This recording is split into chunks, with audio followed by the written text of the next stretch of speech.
An Irishman talking about the Irishman. Let's jump in and do it.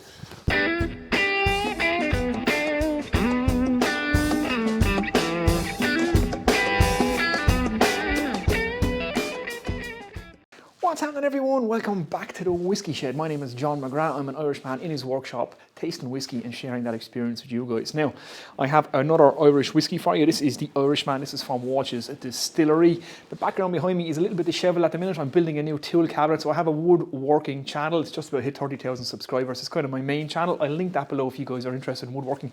So that's why the background is slightly different if you're wondering what's going on there. We are in my workshop after all. So I have the Irishman Founders Reserved taste in this episode, so let's jump in and do it.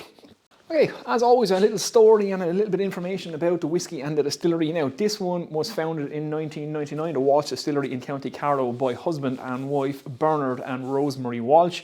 So it only goes back to 1999, which is great for me, which means I don't have to do a whole load of history study before I taste the whiskey, so I can tell you guys all the stories about it. So it's a relatively new on the market, although it is 22 years old now, but they produce the Irishman and Writer's Tears. I'm sure some of you guys will be familiar with Writer's Tears. It's one I have yet to try on my channel, but it will be an upcoming video. A number of you guys have recommended some of the Writer's Tears whiskies to me, so that's produced at the same distillery. It's the Irishman and the Writer's Tears brand that's produced there. There's multiple different variations of this. This is the Founders Reserve. They do a single malt, they do a 17-year-old, they do a 12-year-old. There's a couple other ones. They do a cask strength as well, and there's a few versions of the Writer's Tears whiskies out there as well, which are meant to be very, very nice.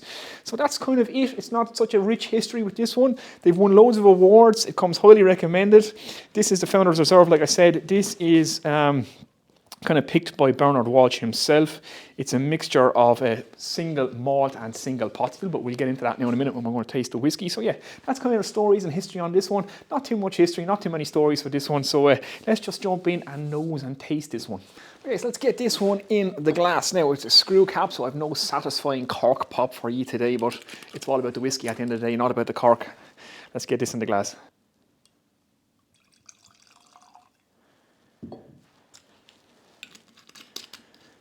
Okay, so let's jump in and nose and taste one. I can already smell this from the table. As soon as I pour it out, you get a little hint. It's a very kind of fruity one. So on the nose, yeah, a very, very fruity whiskey, I would say. So summer fruits, think fruit salad, that kind of thing. Immediately, it really reminded me of Powers whiskey, so something in the same vein as that. Now it has a little kind of a caramel, kind of butterscotch kind of note to it too. It's, like I say, it's a mixture of single malt and single pot still. So it's 70% single malt, 30% single pot still. It's bottled at 40% ABV and it's aged in ex-bourbon casks. So you get that kind of caramel toffee influence from the bourbon cask. I'm not picking up too much vanilla, but you do absolutely get the pot still spice. So it's amazing that there's only 30% single pot still in this, but it is right there up front is that pot still influence. So the pot still spice, it kind of has a little kind of peppery green note to it. Sometimes I kind of find it kind of like nutmeg. That's what I get from the pot still. A little kind of peppery, yeah, almost green. If you think of kind of fresh barley, the kind of greenness you get from the grass and stuff like that, that's what you're going to get from the single pot still. Again, you get hints of apples in this, a little bit of fruit, very like Powers, but a bit more complexity to it. And then you just get that nice touch of the bourbon influence, so you get the little caramel and toffee notes as well. So very pleasant on the nose, I have to say. Very nice.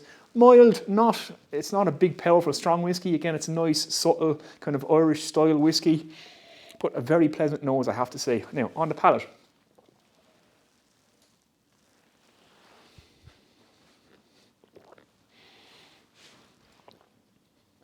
So again, on the palate, even though it's 30% single pot still, for me the pot still is kind of dominant in this whiskey. It's amazing. Pot still is a unique flavour.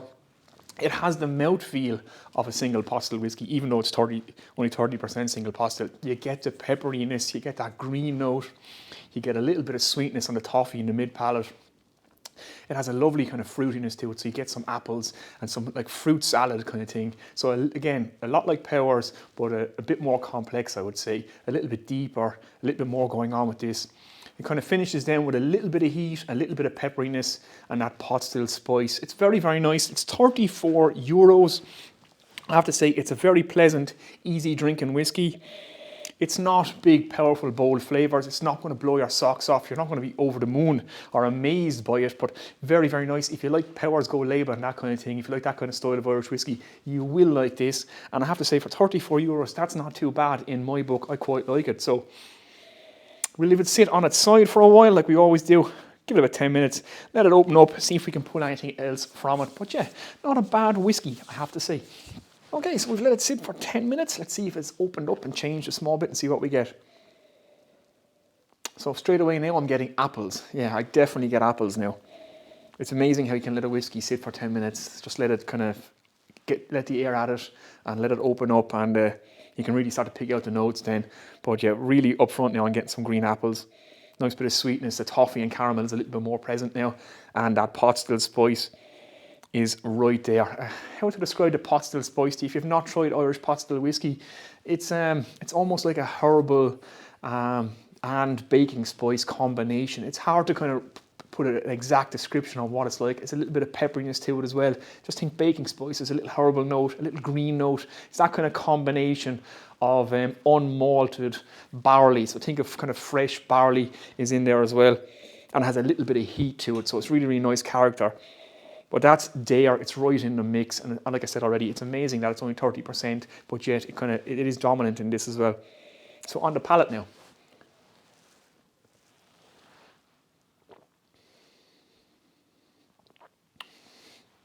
So then, here we go again, leaving it set for 10 minutes. Now the pot still has really come to the forefront. If you told me that was a pure pot still Irish whiskey, I would believe you. It's definitely there. All those things I've just described to you, the baking spice, the kind of herbal note, the little bit of pepperiness. I can get the apples now and the toffee. Very, very nice, I have to say. A very, very pleasant whiskey, triple distilled, bottle of 40% ABV, aged in bourbon barrels, 70% single malt, 30% single pot still, although that pot still is quite dominant in here, I have to say.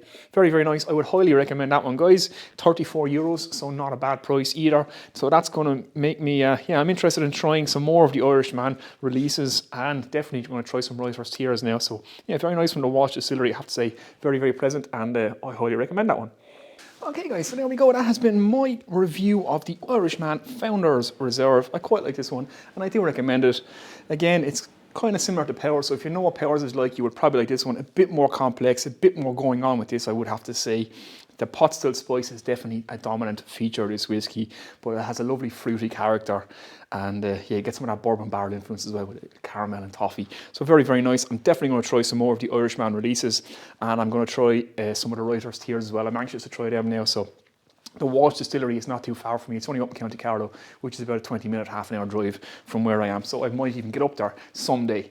And I'll have the background sorted out in upcoming videos. Like I say, I have a woodworking channel. That will be linked below if you want to check me out there as well, guys. Come on over and say hello. But for now, I'm going to get out of here. It's quite cold. I have to sort out the heating situation in this workshop as well. Yeah, it's about 0 degrees in here now at the minute, so I'm suffering from my craft. So it's a good job we're sipping on some Irish whiskey to keep the heat in the bones. So that's it, guys. I'm going to get out of here now. So sláinte amach, Macara. I shall see you in the next one. Take it easy. Yeah, very pleasant. Apples and toffee. Pot still spice, definitely dominant, and that pot still kind of creamy, oily mouthfeel. A nice one.